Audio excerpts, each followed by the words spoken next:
All right, I think I'm going to go ahead and get started on another presentation on client object model protocols for SharePoint. Okay, so in order to start talking about the client object model, I want to give you a little bit of a landscape of where this fits in the broad scheme of schemas, if you will. When you look at sort of the landscape for things that you can call in the client that talk into SharePoint, this is obviously a bit of an oversimplification, but how we talk about it with developers frequently is that there's a number of different things that you might want to access inside of SharePoint. There's sort of core SharePoint concepts, things like sites and webs and lists and libraries. There's things that we call the workloads. So this means things like social APIs, taxonomy, things that are sort of more specific. Obviously,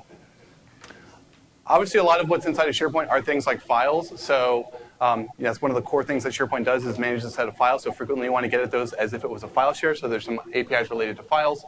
And then another big part of SharePoint is lists. And so we have a number of APIs for getting at lists. I think you might have heard about list.asmx earlier in the day, but we also have some new APIs for OData and for accessing them through a REST-style API that I'll talk about as well.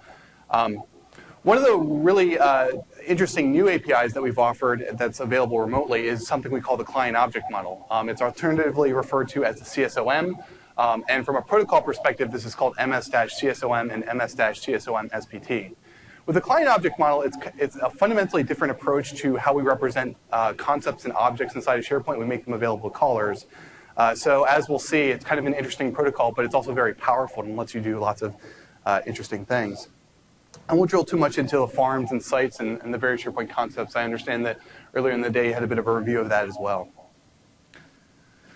Okay, so when you think about the CSOM and the client object model, the fundamental desire for client object model when we first set out to create it for the SharePoint 2010 product, first and foremost was we wanted to move the user experience of SharePoint into something that was a little bit more modern, a little bit more consistent with the kinds of experiences that you see on the web.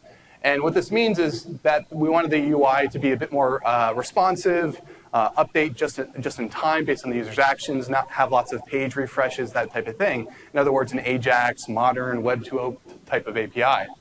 And so when we looked at our API surface, we had some SOAP web services and the like, but the idea was to really design an API to make it super efficient to call, especially when you're in the client side on script. And in particular, a problem that you have when you call things like SOAP web services is that frequently, if you take the set of web services that we have, you may need to make 2 to 3 or 4 round trips in order to actually get all the data you need to make an action. So for example, inside of SharePoint, if you want to go delete an item arbitrarily, first you have to go call a web service to get the web information, to get some information about like what the set of lists are. Then you probably want to call a list web service in order to get some more context about the list that's inside of SharePoint that you want to delete from. And then finally, you want to call a third web service maybe to go actually delete the item from the list API. And so those 3 round trips from client to server can frequently be pretty expensive from a user experience point of view. And so the idea was that rather than trying to keep adding these web services through SOAP that do sort of complex sets of operations in one round trip, instead, the idea was to take a different approach and take the APIs that we had on the server, expose them remotely, and then allow for some advanced semantics, things like batching, conditional exceptions, conditional scoping, and that type of thing. But while we're at it, and while we're sort of in this business of exposing SharePoint objects for remote access and letting you call them remotely, wouldn't it be cool if people were developing Windows clients or other clients, that they could also call these APIs as well? And so there's some DLLs that you can use if you're using things like Windows or Silverlight potentially that allow you to call into it.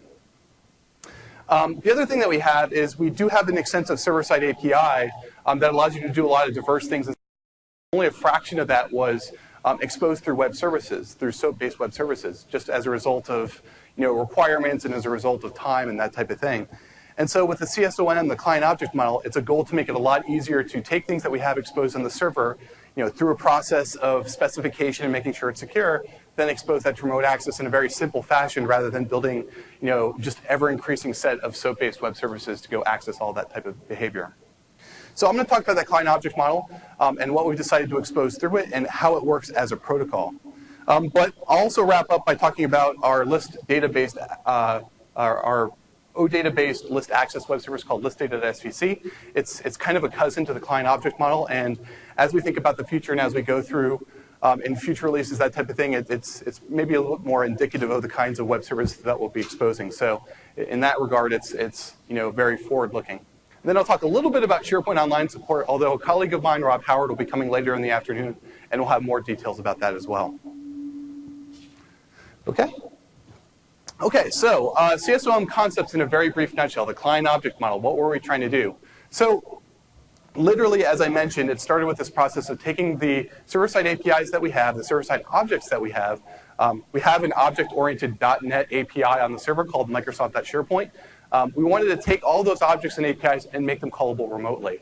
And for the existing set of SharePoint developers, the idea was try to keep the concepts consistent so that if you're using a web object on the server to go update what is a SharePoint site, make sure that there's a web object in the client which has the exact same set of properties that you can go and update and so work with that remotely.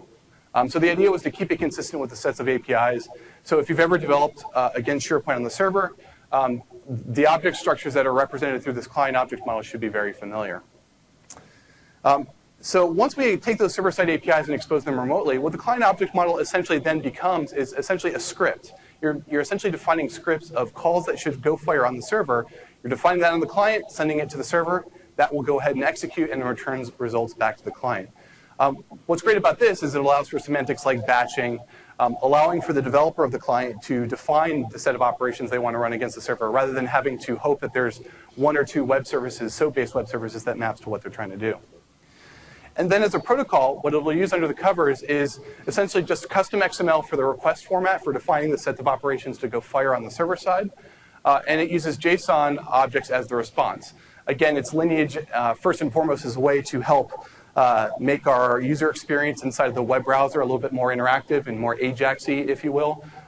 Maybe that sort of helps explain why, for example, it will return JSON as a response. But that's the fundamental of how that protocol works. Okay. Oops. So if we look at how this protocol fundamentally functions, what we have is for JavaScript, for .NET, and for Silverlight, we have a DLL called the client object model. And so this is a DLL that has encoded inside of it a library that represents some common SharePoint objects and some common SharePoint properties and methods. And then what it does is it encodes this protocol called the client object model. So typically a use case is somebody builds let's say a Silverlight application or a .NET application that wraps this DLL and calls some APIs on front of it. At the protocol level, what it'll do is it'll take those object model requests that the user makes inside of their client object model. It'll encode that into an XML. It'll look like a set of scripts or operations to go run against the server. Client.svc is a WCF-based web service, but again, the fundamentals of the protocol are XML and JSON. It'll take the set of things that the developer has requested in their script, and it'll go run it against the SharePoint APIs on the server. Those SharePoint APIs will then sort of go update the various things like the SharePoint content database and do the operations that the developer has requested. And then it'll send all of that back up through JSON.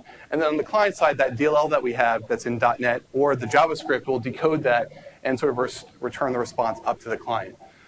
So we have a DLL for .NET to make it easier to develop in, and there's some JavaScripts as well. But there's certainly nothing that stops anyone from implementing their own custom client in XML and JSON as well and doing those types of things themselves. But that's the fundamental of how the protocol works. The client SVC, which group develops that? The SharePoint group? So the client.svc is part of SharePoint Foundation. It was developed by the core SharePoint Foundation group, and it covers, again, core SharePoint Foundation concepts, things like sites and webs and lists and those types of things. So it's between the SharePoint NPI and the client SVC is the network, right? Actually, client.svc is implemented on the same server, so basically there's no network here interop. When the SharePoint API executes, that will execute, like, let's say, stored procedures against the database where SharePoint is. The network is on the client. Yeah, the network is here. So these are like JavaScript clients, .NET clients. There's a network here, and then this calls this endpoint on the SharePoint farm. All right, question? Yeah, so when you make changes via this API, are they in every way consistent with triggering all the same events that make the other API would have been? Yes, yeah. Yeah, they basically should be the exact same thing as if you had called these APIs on the server. And so when you think about When you make changes to state through a workflow, updating directly. There is, when you think about something like list items, there's basically two APIs that we expose for updating list items. There's sort of a general update, and then there's what we have called a system update. And when you do a system update, what will happen is it will increment the document, but it won't save a new version, and it won't save the fact that whoever made that call is the one that changed it. So it's a way to sort of make a silent update to a document to maybe sort of affect some properties. Through the client object model, we've exposed the general update mechanism so that when you update a document, it'll create a new version and it'll say, here's the person who did it. The system update functionality, which may be used by workflow at some times, that's one that's not exposed to the client object model. That's one where you still need maybe a web service exposed on the server to go ahead and do it. So for list items in particular, there are those two update mechanisms for which, yeah, only one of those is exposed through client object model. Does that answer your question? That's sort of the opposite. You get, you cause a state transition to be missing by updating directly on the server to this API that causes the workflow to... No, this API won't do anything special that would sort of cause state transitions for documents to not get caught. The server does have that system update API where you would have that problem, but yeah, this one calls the one that causes all the state transitions to happen and events to fire, that type of thing. Right? Okay, so when you look at the actual fundamentals of the protocol, the idea was to take this sort of object-oriented API on the server, a set of types, and then represent them as a remotable protocol. And so the CSO protocol has definitions for things like what does an enum look like, what does an integer look like, what does a float look like.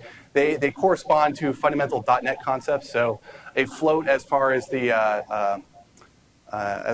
client object model is concerned, is implemented roughly the same way as it would be in .NET. There's types which again correspond to how those objects are represented on the server. When you actually go and make an XML request, there's two parts to it that we'll go into. One is called the object pass part, which defines a set of operations that will go instantiate or create an object. And then there's a set of actions, a set of behaviors, state changes that you can execute on top of those objects that you've defined via those object paths. You can also do queries against them to find out their core properties. So probably the best thing to do is to go ahead and show you how this works. So let's take a fictitious example of a sort of a book provider. And so the book provider, let's pretend that they have exposed on their server a simple API for getting at books and doing certain state changes to books, like let's say updating the author. So here I have some pseudocode that you can imagine written on the client, where basically what I want to do is go grab a book called Contoso Stories, update the author to Lisa Andrews, and then after that is done, I want to go and retrieve all of the books that are defined in the book catalog. So just think of this as some pseudocode here for doing a basic property update. So when you look at this as a protocol and how it would be represented in CSOM, it's a little complicated, but let me walk you through it. So at the outer example, this is the request that will go over the wire to the server. And so at the top, you'll find some metadata properties about the request. Certain properties like what's the schema version, what's the library version, so that you can do version compatibility checks. And there's also things like application names, so the server could potentially do some filtering or responses to that. Then there's two fundamental parts. There's the object pass part of it, and then there's the actions part of it. And so let's look at the object pass. What I'll do here is, what I'm defining here is, first of all, a static property. This corresponds to the catalog static property that you saw in that code sample earlier. Now off that, there's a books property. And you can see that the parent idea of this is the catalog object, and the actual idea of this books property is 19. And then there's a method that's been exposed on the books object called getById. And you can see that the parent ID is 19, which is this guy, and it'll take a parameter called Contoso Stories. So these are three XML nodes here that define the set of objects that I want to go operate on the server.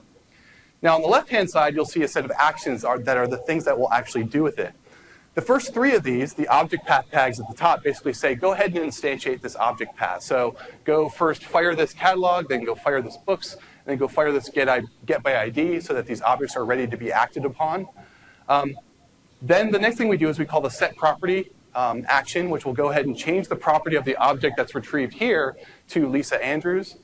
And then it will call update, which in SharePoint's object model commits that change to the store. It's sort of an implementation detail for the backing server as to whether you have to explicitly call update or whether just by virtue of setting that property does it actually take on the backing store. But as far as SharePoint's concerned, typically there is a method called update that you have to call actually affect a change on the server to the backend database. So these first three operations sort of instantiated the objects, this changed the property, and then this called update. So now the author of the book has now been set to Lisa Andrews.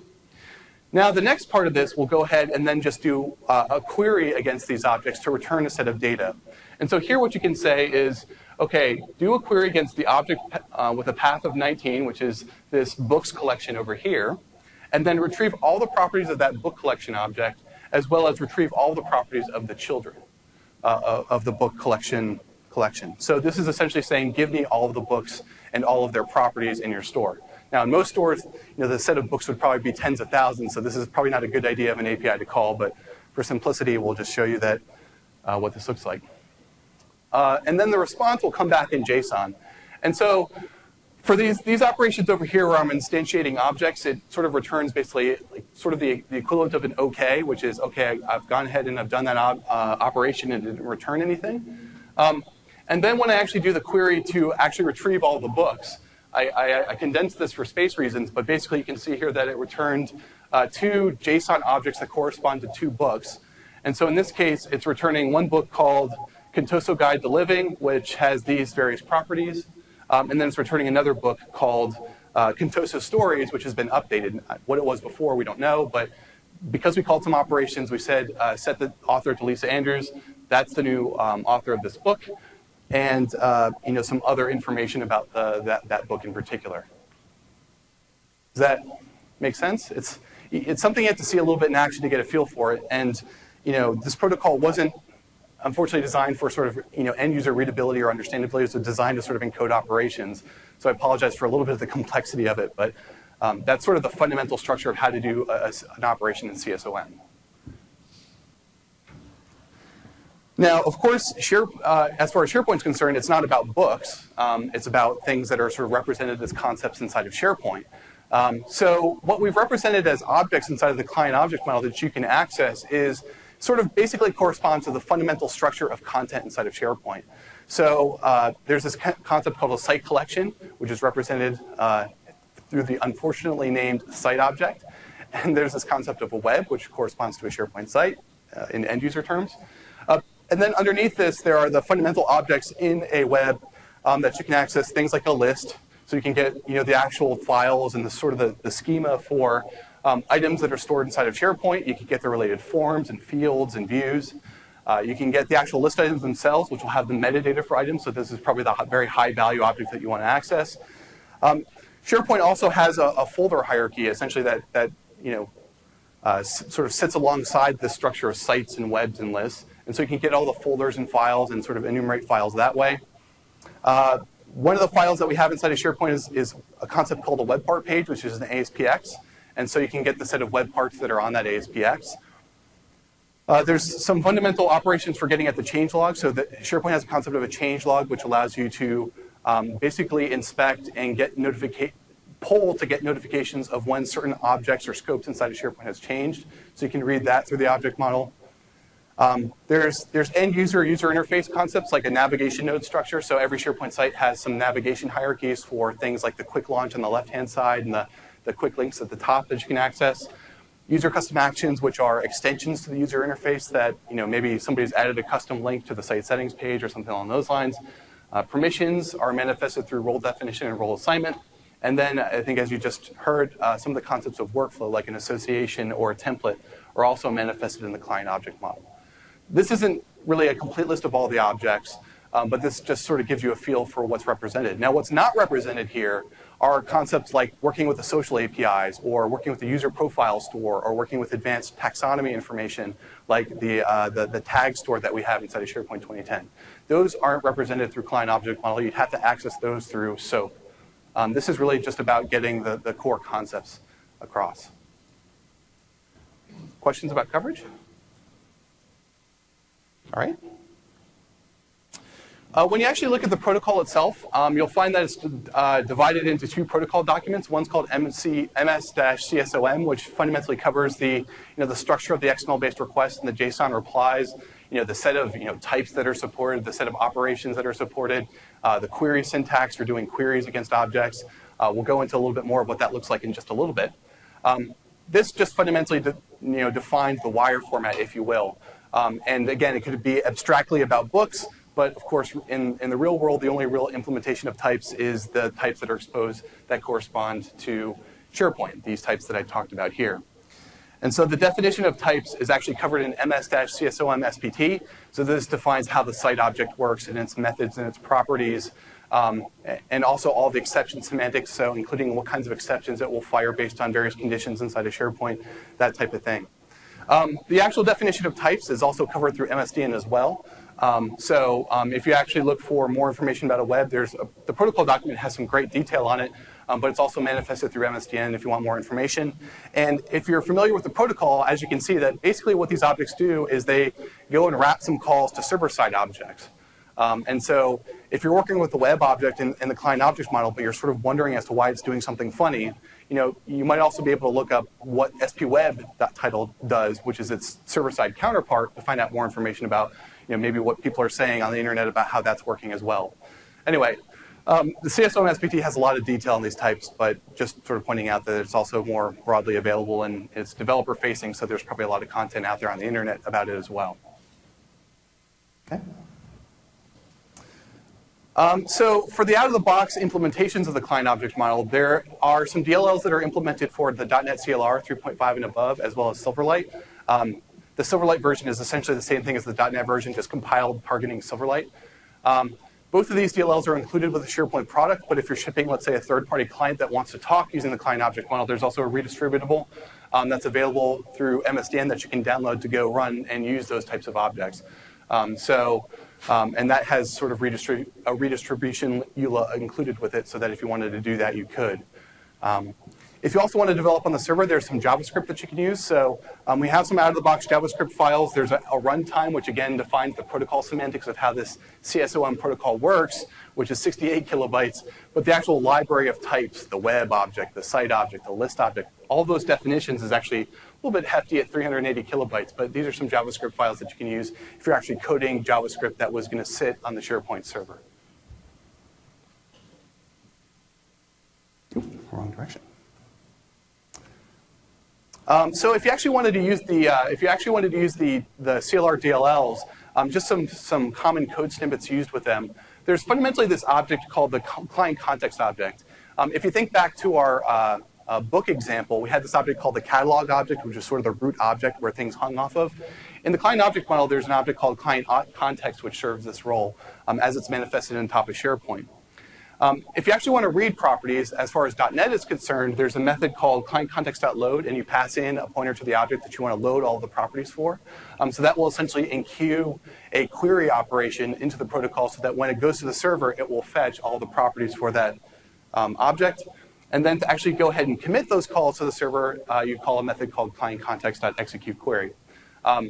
So that's the fundamentals of using the DLLs and the JavaScript, but probably it's best to just show you a little bit of what this looks like. Okay.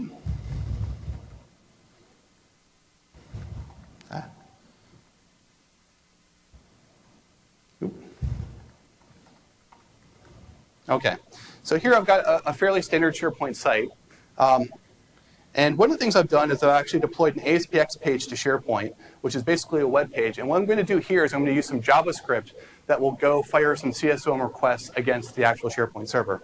So here what I'll do is when a test button is pressed, it will go instantiate a client context object, and then it will create this new object called list creation information. And this is an object that is basically used to hold properties that are used by the server to go create a list on your behalf. But you'll see things like a file creation information object or a web creation information object. That's sort of the standard for objects that are used for creating new things. So in this case, I'm going to go create a new list called created from JS. I'm going to set some properties like the template type, so I want to create an announcements list. I'm going to set some description. I'm going to put it on the quick launch. And then, in addition to that, what I'm going to do is go ahead and create a new list item as well that will go into that list. And so this list item basically just sets the body to hello from JavaScript. And then this final line of code down here will basically go send this over to the server. So you can see a little bit of the power and the reason behind the client object model. I was able to encode two fundamentally different operations, creating a list and creating a list item into that list into one round-trip request. And so basically, it's enqueuing all of these types of operations, and then when I call execute query async, it will go send them to the server. So what I'm going to do is I'm going to go start Fiddler right here, which is basically a tool for Windows. If you're not familiar with it, how many are familiar with Fiddler? Okay, most of you. Yeah, if you're not, you really should be. It's a great tool for sort of inspecting requests that go from client to server so you can actually see the details of them. So in this case, I will go over to my sample page over here, and I'll just click the button. And an alert will fire that the request is done. So now when I go back to my web page and hit refresh, you'll see that there's a new list here called created from JavaScript.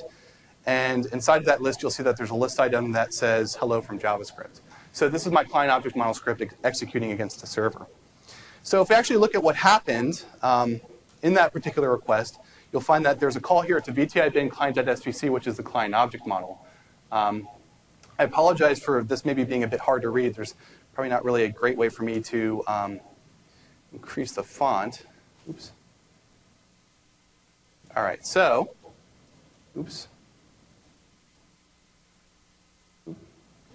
Try finding this. All right. Okay, so let's take a look at this request. So if you look at the request itself, you'll see that we basically have two parts of XML here. This is just sort of a tree view representation of the XML that's been sent over to the server. At the bottom, you'll see this object pass node, which sort of returns all the various objects that we've worked with. And so the first thing it does is it has an object path for the current property, client context.current, and then it'll go get the web's property. So the current web that this page is contained within is what it will return, and then the set of lists in that web. So this is the list of lists that are in the web. And then it'll go call a method. Then it defines a method called add, which is rooted to this lists object. And here's all the properties that I've defined for for creating that list. So the title property, the template type, and that type of thing. And you can see that there's certain parameters here that I didn't set that don't need to be set to go create the list. But as far as the protocol is concerned, it still sent those from client to server with the value of null. So this went ahead and created the list. And then you'll see another object path property here for the actual add item operation. This is sort of defining an operation that will go add an item into the list. So that's the object paths. And then when you actually look at the actions, you'll see that basically it sort of instantiates all these different types of object paths. It does an object identity query to go find out the identifier of the newly created list so that it can do more operations against it.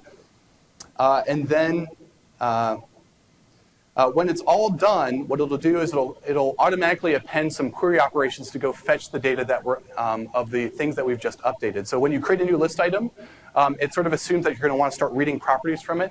So as a result of using the client object model on the client, it automatically enqueued this query operation to go fetch the properties of the announcement object that I just created.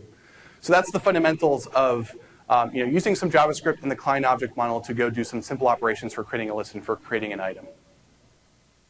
All right? Questions about that? It manages to encode the use of the ID returned from the first create list in order to Yeah.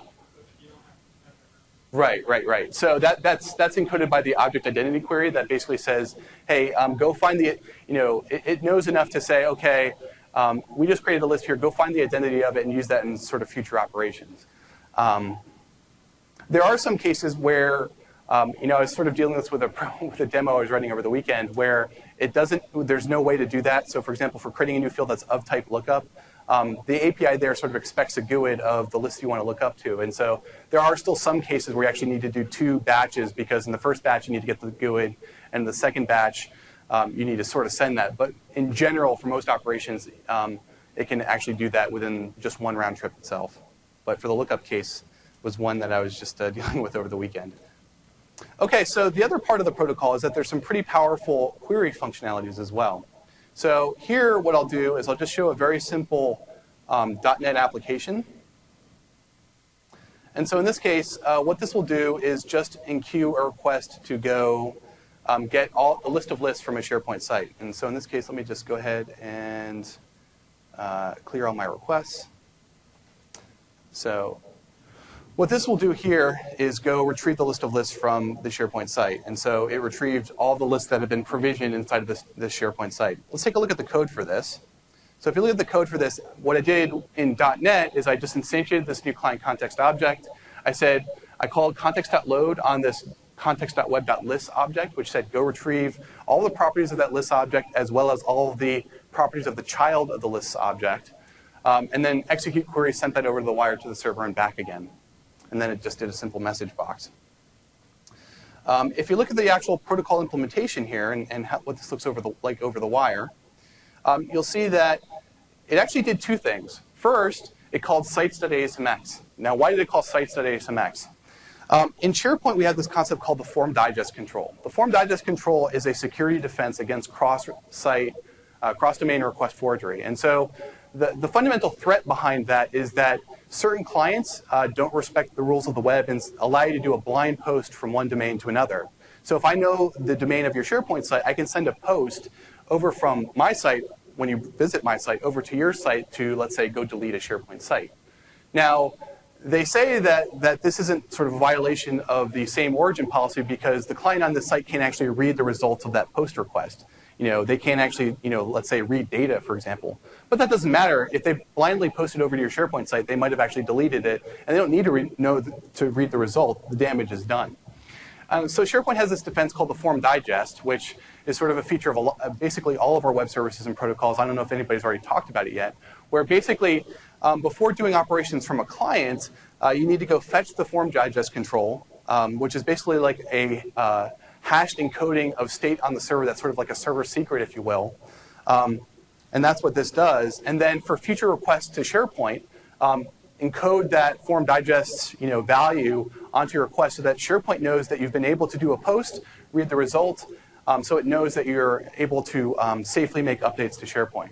And so this form digest operation here is really a security defense that we expect clients will do to sort of make sure that we can defend against those cross-domain blind post types of issues. So you can see here that this is just a very simple, this is just the authorization. So you can see what happened here is this is a SOAP request, and basically what it did was it returned a very long form digest value here, which is very long. And then when it actually made the client SVC request, we should be able to see it. You can see that there's an X request digest at the top here, which has that form digest essentially embedded. So that's just sort of one value of the protocol. Okay, so that's about form digest. Now, if you actually look at the CSOM part of this, you'll see that basically, let me go look at the XML view. You'll see that, again, we have the object paths here, which sort of represent the current, the web, and the lists, sort of establishing that object model hierarchy that we have there. And then what it'll do is say, go invoke this object, go invoke that object, go invoke that object, and then do this query and select all the properties on the object and select all the properties on all the child items of that object. And so that returned, sort of fairly bulky XML as a result. You can see that there's a bunch of JSON here for all 24 of those lists, and it defines all the properties that are available for the list. And so let's see, you can probably see that the result of this, well, the result of this was 37,000 bytes. So that's not too big, but you can imagine that for certain collections where there's a lot of objects and a lot of properties, that could be a lot of data. So to help with that problem, CSOM has lots of filtering capabilities to allow you to scope down and select the sets of data that you want to return. So in this case, what I will do is, let's try, let me just go through a couple quick examples. So for query syntax, in .NET, there's ways to sort of select the set of things that you want to return. So in .NET, I can say, okay, just give me the set of lists where the hidden property is set to false. And so this is just a very simple query to sort of remove the set of lists that maybe I don't want to see because they're marked as hidden. And so when I execute this query, you'll see that it only returns back 12 lists rather than 24, the ones that weren't hidden. And if we actually look at the client.svc for this one, you'll see that rather than just saying, okay, just go select all the child items and return all their properties, there's sort of an expression syntax here for being able to say, only give me the lists back here that where, using an equality function right here, get me back the list where this property called hidden is equal to this constant called false. And so there's also an expression syntax here for being able to sort of select and further winnow down the set of things that are returned. Okay, so that's just one way to filter it. There's also ways to sort of choose which properties to select. So if you, rather than getting all, let's say, 20 properties about a list, whether it's hidden, whether it has attachments, whether it supports major minor versioning, you can also select the set of properties. So instead you can just say, just give me the title, just give me the ID of the list. I don't need those other properties, again, to sort of slim down the response set. A couple of other just advanced topics I want to cover real quick for the CSOM. There's this concept of exception handling. So when you want to call things on the server, sometimes those things will throw exceptions because maybe, for example, you want to operate on a list that doesn't exist, and that will throw an exception. There's actually concepts in the CSOM protocol for handling that case and actually specifying a set of actions that should occur if an exception should be thrown. So one of the cases that I have here, let me just go find the code.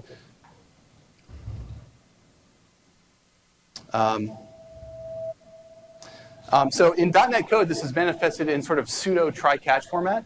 And basically what I'm saying here is, wrap a bit of code, a set of operations that are going to run on the server in a try block. So attempt to go get this list called mySampleList, and set the description to in try block. But if that throws an exception, because the list isn't there, here's a set of operations to run on the server as sort of a response to that. So in this case, if the mySampleList doesn't exist, go ahead and actually go and try to create it. So this is just a case where I'm trying to ensure that a list is there. So if we actually run this script, first of all, keep in mind that there's no list here called mySampleList. If I actually go and run this particular operation, should go do that. See? Oop. Try that again. So maybe. Let me just go double check that one. All right. Oh, let me go. I don't think I put it on the quick launch. Oh, I'm sorry. So yeah, I didn't put that in the quick launch. So in this case, there's actually a list here called, because I ran the operation twice, it ran it the first time, created the list, and then I ran it the second time where I actually changed it in the try block. But if I went ahead and deleted this real quick, you'd see the demo. So I'm just going to go delete this sample list real quick. Let me try this one more time. Okay, so now you can see that there's a mySampleList here where the code that was sort of invoked in the catch block was actually executed because that list didn't actually exist. Question? Why couldn't a standard try-catch block be used? Because, yeah, when you actually look at the syntax of this, it does sort of, maybe sort of make your head hurt a little bit. But the reason why we couldn't use try-catch is because this is actually a set of operations that's getting enqueued and sent over to the server. And .NET, as a case in point, doesn't have that concept of here's a set of operations that are going over to the server to be executed and result. So we sort of try to simulate that kind of concept by basically wrapping these things up in what's called a try scope or an catch scope. But yeah, I mean, if you look at the actual protocol for what actually happened, you'll see that what happened is for the set of actions, we took those set of actions that we normally invoke and we sort of wrapped them in these scope entities. We also had some more commands that were sort of wrapped in a catch scope. And so all this stuff gets sent over to the server and then executed and returned back as a result. And yeah, again, on the client, as far as the client's concerned, we're just sort of creating a sort of a very oddly structured type of message that gets sent over to the server. All right, and there's also a concept of conditional scoping as well. So you can actually use the same set of expression syntax that we have for querying and for filtering down the set of objects to return. You can also use that to do some conditional scoping as well. So if a user doesn't have permissions to go access a list, for example, you can express that through an expression and then have code that will fire depending on whether that value is true or whether that value is false. So yeah, again, the scenario is if I don't have permission to a list, then go do this thing. Put it in some other list maybe, whereas if I do have permissions to that list, then go put it in the sort of the list that you specified. So you can even do some very special types of conditional operations as well. All of this is around trying to make it possible to do many interesting and powerful things against the server in one round trip, because that was what we're trying to optimize for. All right, so that's just a sort of a brief world tour of what you can do with the client object model in terms of sort of doing things like operations that do batch updates against the server, do sort of interesting types of queries. As a developer, you have the full power to express that. And we covered some of these advanced topics like exception handling and conditional scoping. Just a couple of other notes about the client object model. It has a very basic, crude file access mechanism where it supports getting files from SharePoint in a base 64 encoded fashion. So as you might imagine, that's not the world's most efficient way to get documents or work with documents. In fact, it'll limit you to files of 100K or less. If you want to do file operations, then using a protocol like WebDAV is the preferred sort of alternative to that. And as far as authentication is concerned, the CSOM protocol supports all the standard SharePoint authentication models, NT-based, Kerberos, forms-based authentication. There's an issue with digest-based authentication, which I think we have some issues with sort of full support of that one. And you can also use some of the web services for forms-based authentication scenarios. There's a protocol called MSO FBA, which is used to sort of describe how you would go about supporting Office 365. Fundamentally, that protocol looks like this, where basically what you do is you go sort of send a request over to SharePoint. SharePoint will point you, Office 365. Office 365 will point you at a web page where a user can log in, and then you go grab the cookies and append that to your sort of further CSOM request. But Rob will actually go and sort of work you through a demo of that. One final brief topic I wanted to talk about was something called listdata.svc. So listdata.svc is a REST-based protocol for getting at SharePoint list data specifically. So the idea behind this one was to actually have a protocol that's a little bit more friendly and easy to use to make it possible to get data inside of a list. And the protocol is designed to be sort of friendly for developers, friendly to understand and work with, because it's based on JSON, it's based on Atom XML as well. Under the covers, this protocol uses the OData set of protocols. So this is a sort of an open protocol format. Microsoft is doing a lot of work with it, but the idea is that it's sort of an open protocol format that anybody can implement and use. And it defines a syntax for representing resources in a REST-style fashion, and then working with that, again, via Atom or JSON. So just to show you what that looks like very briefly, so going back to my SharePoint server over here, because this is a REST-based protocol, I can very simply just prepend the VTI bin listdata.svc to my URL and then specify the name of a list. And I've got a list here called tasks. And so here you can see that there's 4 tasks defined: do the dishes, mow the lawn, wash the car, take out the trash. It's returning this in Atom XML. So if I look at this feed, you can see that it's essentially Atom XML, although the OData protocol specifies ways to annotate this with sort of more metadata so that you actually know what the actual data is attempting to represent. And then there's also syntaxes for being able to do things like filter. So in this case, if I only wanted to find the tasks where a field on that task has, called status value has been set to completed, I can specify that through the URL as well, and that will return just the one task that's been marked as completed. So this just gives you sort of a preview and sort of an idea of this sort of REST OData-based protocol that we have. It's something that as we move forward, we really believe in OData. And sort of trying to make the protocol more friendly to developers and easier to access from a different variety of clients. And so OData is something that, as we sort of move forward, is definitely something that, just to, give a little bit of sort of forward-looking advice is something that we really think is a good standards-based protocol. So that's just listdata.svc in a brief nutshell. Hopefully put those two together. If you have any questions, I'd be happy to take them. CSOM, listdata.svc. Any questions? Question? Can you go back to the slide that shows the protocols, like the first slide? Sure. And maybe share about the motivations and background of the protocols. Like you said that, for example, that the OData has a lot of internal used in Microsoft. Yeah. What are the original client applications that started use? Which one of them? What are the existing use cases today? Yeah, so certainly the big one here is these, and again, this is sort of an oversimplification of the protocols, but so I'm going to leave out tons of protocols that are in existence. But historically, the SOAP-based web services were protocols that are exposed dating back to SharePoint 2003 for exposing the various functionalities that SharePoint had. Things like lists, things like being able to search over the corpus of data, do things with workflows, do things with web parts or social data. And so basically through SharePoint 2003 and SharePoint 2007, basically most of the functionality that was exposed remotely was exposed through SOAP. And so that was sort of the way to do it. Before that time, there were some protocols called front page remote procedure call, which was a bit of a harder to use protocol for doing operations, and another one called WSS remote procedure call. So those actually predated the SOAP web services and had some very specific intricate functionality with those, like updating the theme of the site and those types of things. So this was pretty hard to use, and SOAP was sort of deemed as sort of a replacement that was better. But as we approached 2010, there was a desire to make it even easier for developers to access and sort of leverage SharePoint protocols and in a more standards compliant way. And that was sort of the idea behind OData REST APIs and sort of continuing to focus on WebDAV. So using things that developers are a little bit more familiar with and less, let's say, proprietary to SharePoint or sort of SharePoint-esque, if you will.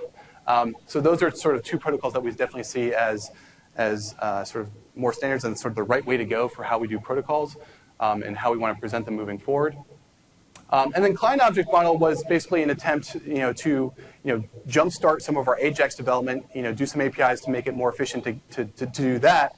And sort of while we were at it, we decided, okay, we've exposed a lot of functionality here.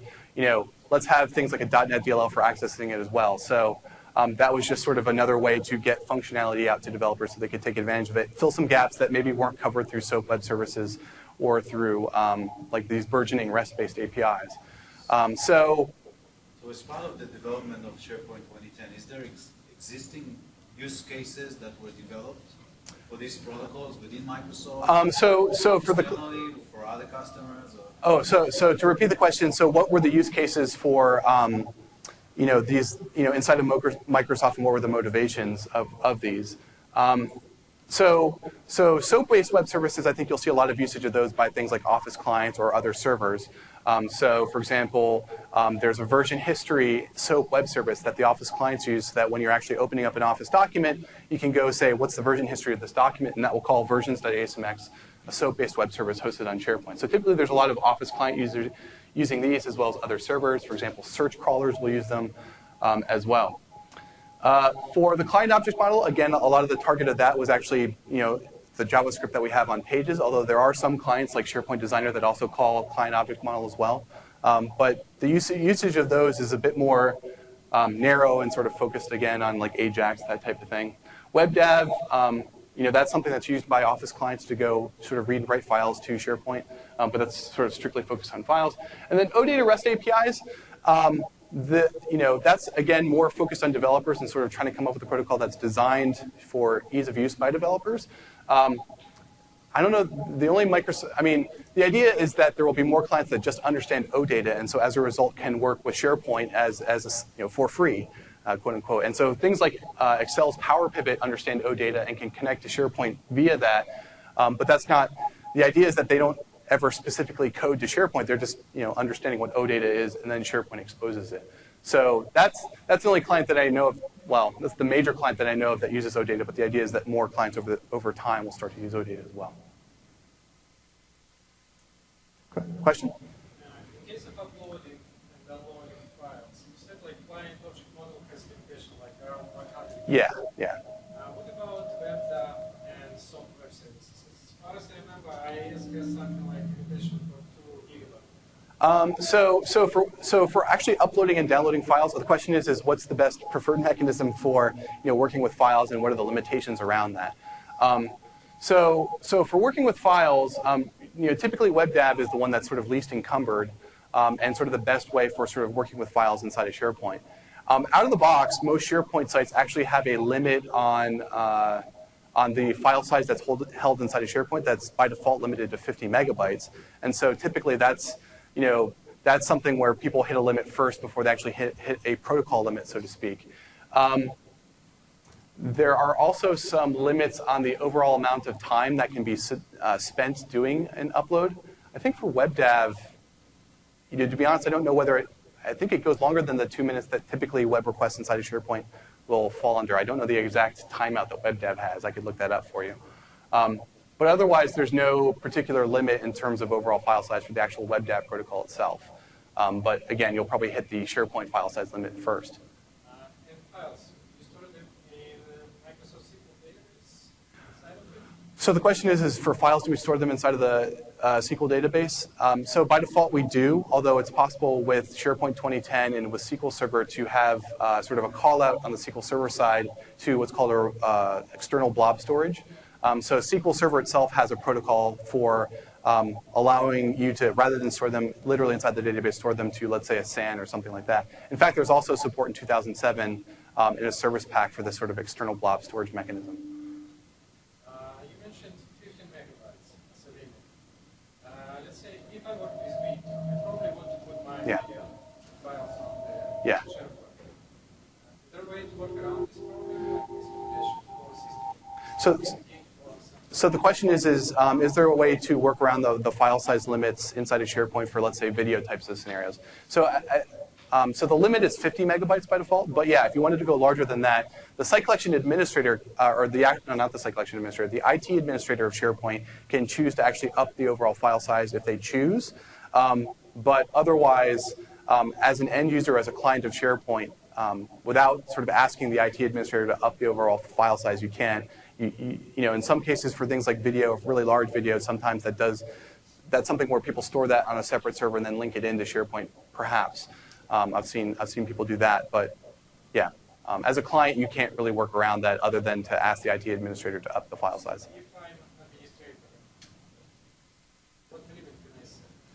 So as an IT administrator, you can set it up to 2 gigabytes, I believe. For SharePoint itself, there's some best practices around SharePoint where we sort of recommend that people try to keep the overall database sizes, starting at 50 gigabytes to 100 to 200 gigabytes, because things like the amount of time you have to spend backing up that database for disaster recovery scenarios takes a long time. And so, as an administrator, yes, you can increase the limit to 2 gigabytes for file sizes, but on the other hand, that might cause like a sort of a management problem if users uploaded 102 gigabyte files, for example. So it's sort of a trade-off for the IT administrator to make. One more question?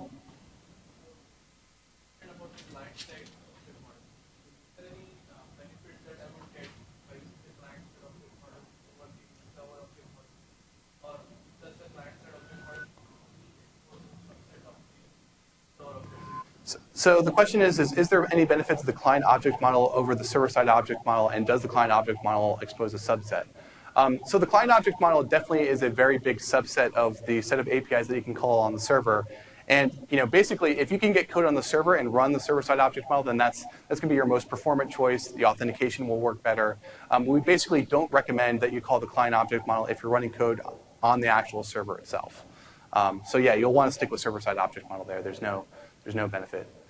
Yeah, like all these protocols, they're really designed for remote-only usage and not within if you have code on the farm itself. Okay, one. Client object model be enhanced in the future to support the more non-foundation type stuff like document sets and taxonomies? So the question is will the client object model be extended in the future to support more types of objects? Certainly, we've heard that feedback about certainly the objects that we do expose are pretty important, but there's certainly a lot of other objects that people want to get at. So we're certainly aware of the feedback and working to address feedback in a future release. I don't know. So yeah, we're definitely aware of that. We're looking at that type of thing. Okay, last question. Yeah. Yes. Yeah, so CMIS is not on my list. That's another protocol that we definitely are investing in and working on. My list was sort of just, was abbreviated, but yes, CMIS is a sort of a good REST-based protocol that we also are supporting and investing in, and that's another one. Like an Excel REST is also not up here really, but yeah, it's a great, I should have included that on the slide. It's already functional. If Michael mentioned about something like that, you already have an adapter for CMIS. Somebody else could probably sort of comment on the CMIS. I believe that's been released, the adapter, but I'm not sure if anyone else can comment on CMIS. Michael? We can get you the answer for the status of CMIS. All right. Okay, well, I'll be here tomorrow as well, so if you have questions. Also, my email is mikeam@Microsoft, so if you have more questions, feel free to email me.